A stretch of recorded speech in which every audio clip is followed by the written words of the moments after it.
Sa manggagawa, mahigpit ang batas. Pero sa employer, parang wala lang. Kung maglalakas loob man na mag-report, kalimitan, hindi binibigyang sapat na pansin ng DOLE o hindi kaya mismong taga-NLRC na ang magsasabi, wala ka namang laban, wala nang pag-asa yan. Pagtsagaan mo na lang o kaya makipag-settle ka. Wala talagang maaasahan ang mga manggagawa sa DOLE. Madalas na marinig, Mr. Speaker, mula sa mga manggagawa na hindi nauhulugan ng kanilang mga employer ang kanilang government-mandated benefits. SSS, PhilHealth, Pag-ibig. Palagian din ang reklamo tungkol sa hindi pagbabayad ng tamang sahod. Walang overtime pay, holiday pay, night differential, 13th month pay. Halos araw-araw din ang hinaing ng mga manggagawang iligal na tinanggal sa trabaho. Mga manggagawang ni hindi man lang nakita o nahawakan ng payslip, certificate of employment, at iba pang mga dokumento na dapat namang binibigay ng kanilang mga employer. Hindi ba tayo nababahala na ito ay tinatanggap na bilang isang normal na bagay? Maaari naman po sanang masolusyonan ang mga problemang ito kung ginagawa lang ng Department of Labor and Employment ang kanyang mandato tungkol sa labor inspection. Klaro sa manggagawa na hindi pantay ang laban. Ang management ho ay may mga abogadong de kampanilya. Bihasa at puno sila ng kaalaman kung paano lulusutan ang batas at may sapat na koneksyon at impluwensya sa mga ahensya ng gobyerno. Pagbabantaan nila ang sino mang magrereklamo na masususpinde o hindi kaya itatanggalin sa trabaho. Salita lang ho ang bit-bit ng manggagawa. Kung maglalakas loob man na mag-report, kalimitan, hindi binibigyang sapat na pansin ng DOLE o hindi kaya mismong taga-NLRC na ang magsasabi, wala ka namang laban,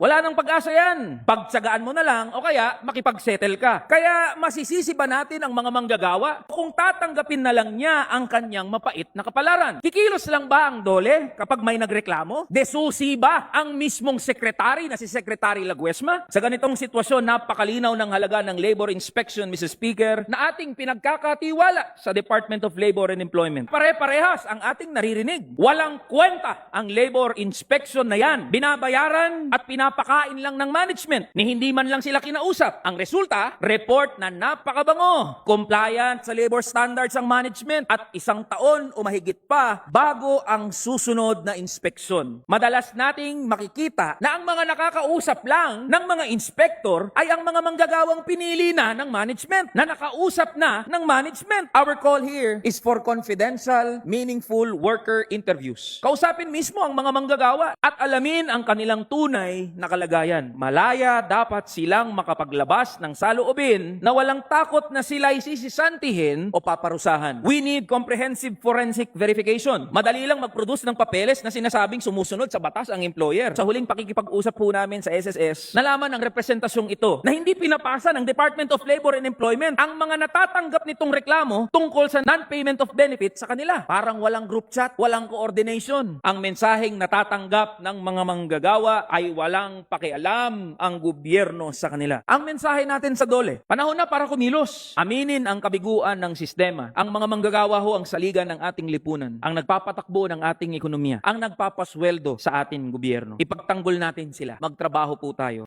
Tara na, kamanggagawa.